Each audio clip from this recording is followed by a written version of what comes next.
Hey Handball-Inspiratoren! Vardar Skopje hat 2019 ein überragendes Champions League Final Four in Köln gespielt und die Top-Teams Barcelona und Veszprem besiegt.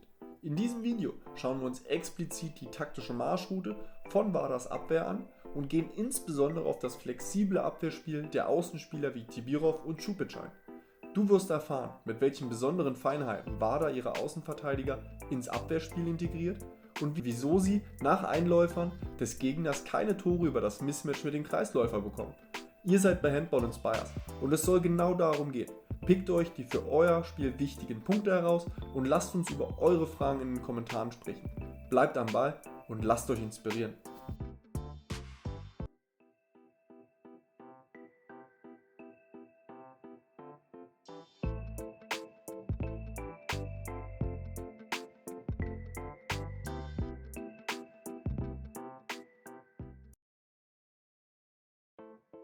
Wir werden zuerst die Aufstellung der Siegermannschaft von 2019 kennenlernen. Elementar war der Innenblock um Kristopanz, welcher vermehrt defensiv agiert hat. Die Halbverteidiger nehmen einen deutlich offensiveren Part ein und bekämpfen vor allem die Halbangreifer frühzeitig, welche dominant ins Spiel gestartet sind. Im Halbfinale war das zum Beispiel Mem von Barcelona. Doch wir möchten in dieser Analyse vor allem einen Blick auf die Außenverteidiger werfen.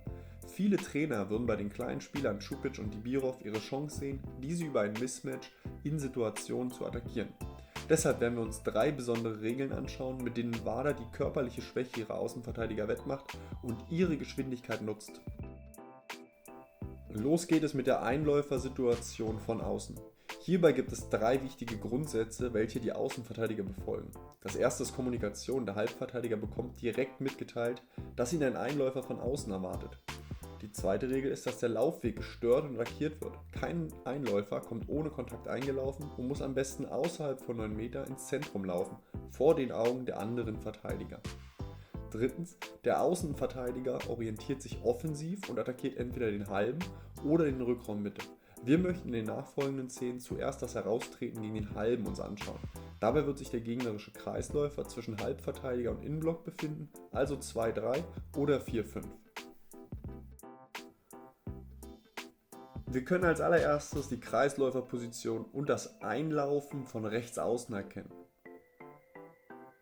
Tibirov lässt diesen vor der Abwehr einlaufen und steht nun offensiv gegen den Rückraum rechten. Er schafft es dadurch sogar, den Ball abzufangen und den Tempogegenstoß einzuleiten. Doch was passiert, wenn der Außenspieler eingelaufen ist und nach der Aktion wieder nach außen kommt? Wir können zuerst das Rausschieben des Einläufers und anschließend die offensive Zuordnung gegen den Halben erkennen. Sobald der Außenangreifer seine Position wieder eingenommen hat, lässt sich Tibirov nach hinten sinken.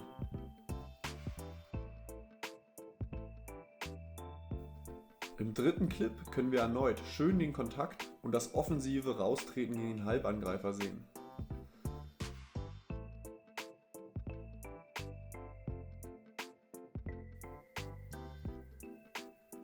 Nach dem Heraustreten auf den Halbangreifer ist es das Ziel des Außenverteidigers, den Raum nach außen zuzustellen, um den Angreifer lieber im Zentrum zu lassen und dort die Hilfe vom Halbverteidiger zu empfangen.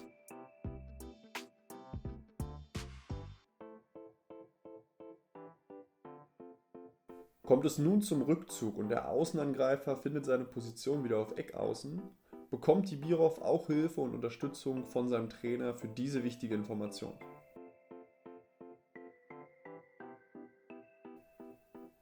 Nach dem Einläufer beim Freiwurf tritt Tibirov offensiv raus und begleitet den Halbangreifer nach außen. Anschließend attackiert er den Passweg über seine Stellung und hat die Möglichkeit, im Zentrum zu helfen. Nach dem zweiten Freiwurf können wir erkennen, wie der Kreisläufer nun das Mismatch mit Tibirov sucht, dieser jedoch offensiv raustritt und sich ins Zentrum bewegt.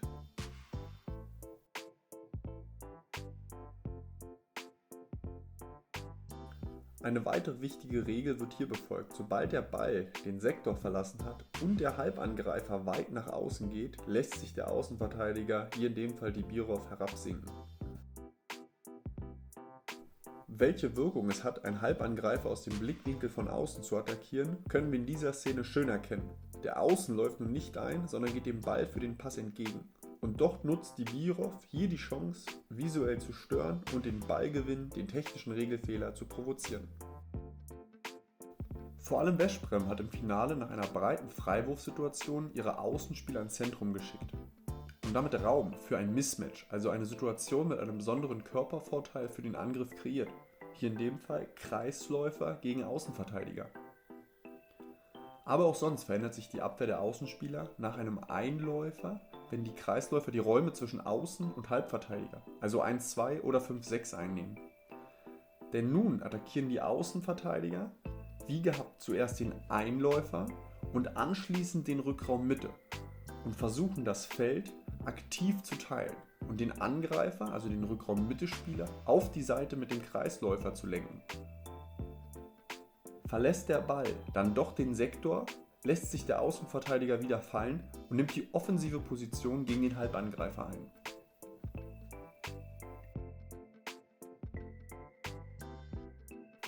Wir haben nun die Freiwurfsituation mit dem breiten Kreisläufer, welcher sich auch direkt auf 1-2 positionieren möchte. Jedoch erkennt dies der Außenverteidiger und gibt das Signal für den Einläufer und seine offensive Ausrichtung direkt an seine Mitspieler weiter. Er lässt den Halbangreifer nun nach außen gewähren und teilt das Feld in der Mitte. Das Ziel, den Ballhalter nun nach außen auf den engen Raum zu drücken, geht auf. Jetzt ist die breite Kreisläuferposition deutlich zu erkennen und Čupić löst sich davon direkt offensiv, damit er, wie wir gleich sehen werden, offensiv um die Sperre kommt. Mit der Freiwurfsituation gibt es eine klare Zuordnung der Verteidiger und Čupić teilt erneut das Feld durch seine Stellung auf Rückraum Mitte.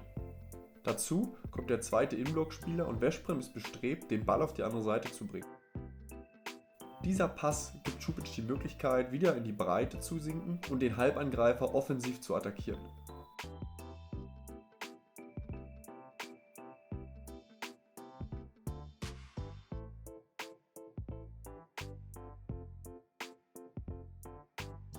Nun sehen wir deutlich die Schließung des Raumes nach außen und das offensive Attackieren, um nicht in die Sperre zu laufen.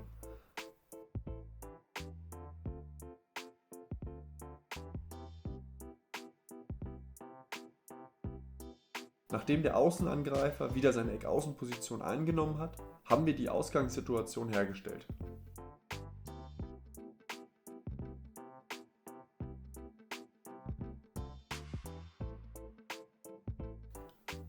Und auch bei Tibirov können wir die Regeln wunderschön erkennen. Offensives Raustreten, kein Zweikampf mit dem Kreisläufer zulassen und das Feld nach außen schließen.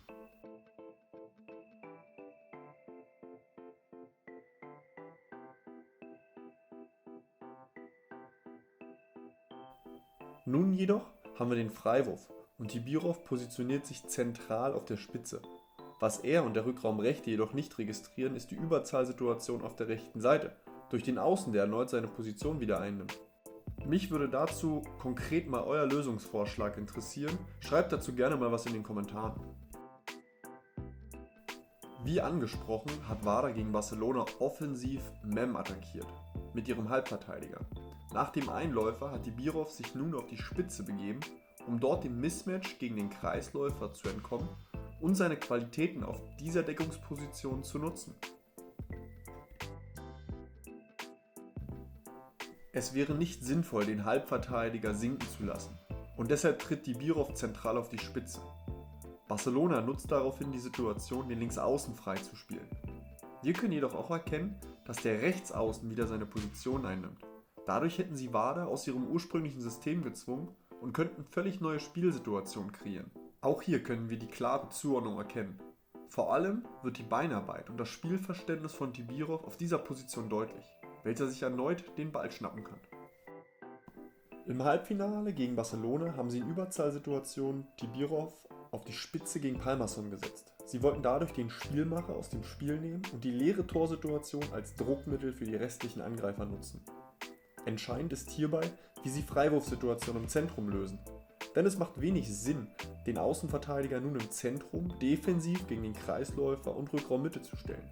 Deshalb geht Tibirov auf den Halbrechten und nutzt die Möglichkeit, um im Spielaufbau wieder zentral auf die Spitze zu kommen.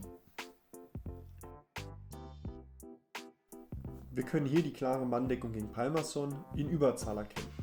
Dadurch ergibt sich natürlich viel Raum im 5 gegen 5. Doch Vardar schafft es hier, in den Freiwurf zu kommen Und wir können in dieser Einstellung nochmal schön die 1-1-Beziehung Manndeckung gegen Pálmarsson und das leere Tor wahrnehmen. Nun, mit dem Freiwurf macht es keinen Sinn, dass Dibirov im Zentrum mit den Innenverteidigern gegen Kreisläufer und Rückraummitte agiert. Deshalb verteidigt er den Halbrechten und attackiert hier auch gut den Passweg, sodass Pálmarsson gegen die Hand gehen muss. Nun sind wir in der zweiten Freiwurfsituation und Dibirov verteidigt wieder gegen den Halbrechten. Interessant ist hierbei, dass er jetzt die Möglichkeit nutzt, Passwege zu attackieren und sich wieder auf der Spitze findet. Ebenfalls nimmt er Kreuzungen immer offensiv raus und attackiert damit die Passwege.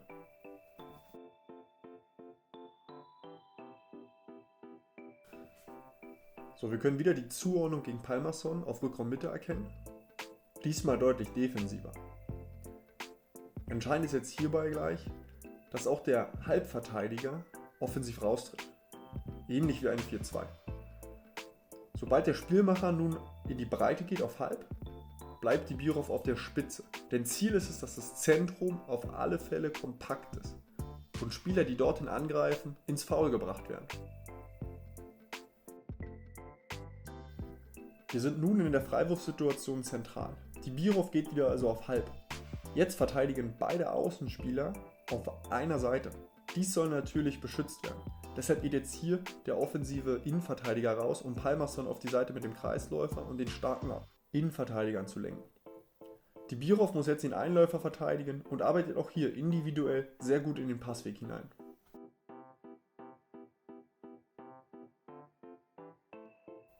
Nun ist die Überzahlsituation aufgehoben und Dibirov befindet sich wieder auf Außen gegen seinen Außenangreifer. Das heißt, wir sind jetzt wieder normal im Spiel, können hier das offensive Raustreten bei der Halbposition entdecken. Dadurch kommt Čupić in die Situation, den Ball abzufangen und den Tempogegenstoß einzuleiten. Wie vorhin auch schon besprochen, ist es in dieser Abwehr sehr wichtig, dass das Zentrum kompakt und geschlossen ist. Das heißt, nicht nur angreifende Spieler, sondern auch Passwege müssen attackiert werden. In diesem Fall hätte Kristopanz sich mehr in den Passweg stellen sollen, denn so war der Weg für den Kreisläufer ins Zentrum frei. Vardar nutzt im Angriff vermehrt Dibirovs Geschwindigkeit, für Kreuzungen zum Beispiel. Aber auch sonst gibt es durch Einläufer immer wieder Situationen, bei denen der Außenspieler auf der für ihn anderen Seite den Angriff beendet. Damit er nun nicht diagonal über das ganze Feld rennen muss, gibt es von Vardar eine klare Rückzugsstrategie für die Außen. Der Außenspieler soll sich im Zentrum nach dem Ballhalter orientieren und versuchen, diesen in einem Stoppfoul zum Stoppen zu bringen, damit der Angriff, der Gegenstoß erstmal beendet ist. Sollte er den Ball trotzdem auf einen halben zum Beispiel weiterspielen, ist es Dibirovs Ziel, auch diesen zu attackieren und den Ballfluss auf die dann andere Seite möglichst durch Schrägstellung zu unterbinden. In den letzten Clips wollen wir uns vermehrt genau das anschauen. Wir können hier die Kreuzung von Dibirov und anschließend seinen Rückzug von der von ihm ungewohnten Position erkennen. Er gibt nun das klare Signal, dass er den Ballhalter attackiert und auch weiterhin verfolgt. Dadurch schafft er es, den Gegenstoß mit einem Foul zu unterbrechen. Nun startet Dibirov die Kreuzung sogar von halb links.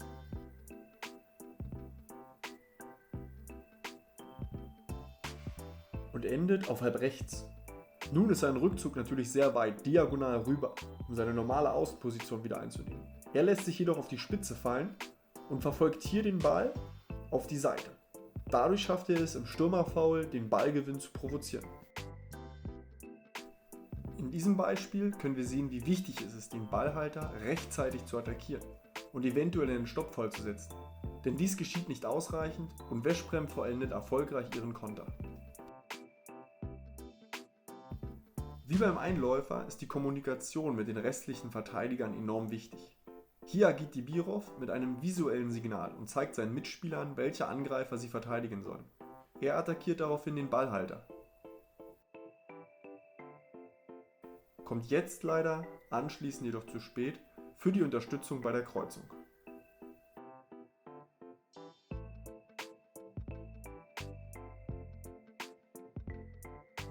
In diesem Clip können wir sehen, wie wichtig es ist, den Ball nicht zirkulieren zu lassen.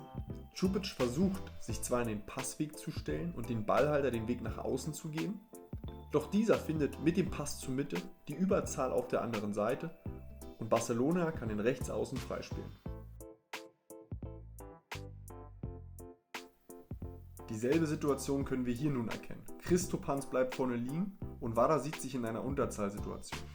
Tibirov versucht jetzt jedoch den Ball auf der Seite zu lassen, indem sie in Gleichzahl verteidigen. Doch erneut findet Barcelona wieder die Lösung und lässt den Ball bis nach außen laufen.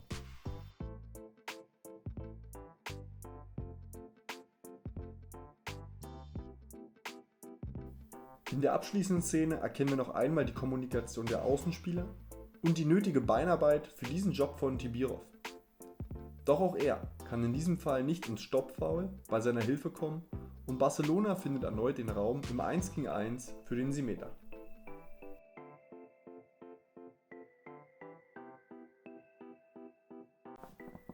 In diesem Video habt ihr vieles über die Abwehrphilosophie der Außenverteidiger vom Champions League-Sieger 2019 erfahren. Mir war wichtig, die gesonderte Rolle von Tibirov und Co. herauszustellen und euch dafür zu inspirieren, dies auch mit euren Spielern zu machen. In welche Situation möchte ich meine Spieler nicht kommen lassen, um zum Beispiel ein Mismatch mit dem Kreis aus dem Weg zu gehen? Oder wie kann ich ihre Stärken im Rückzug nutzen und dies gekoppelt an meinem Angriff planen? Ich hoffe, ihr stellt euch genau diese Fragen für eure Abwehrphilosophie und gebt mir noch den entscheidenden Hinweis. Welche Themen habe ich übersehen? Oder welche Analysen würden euch noch interessieren? Dieses Projekt lebt vom Austausch untereinander und ich freue mich darauf, in diesen mit euch in den Kommentaren zu gehen. Denn Handball inspiriert.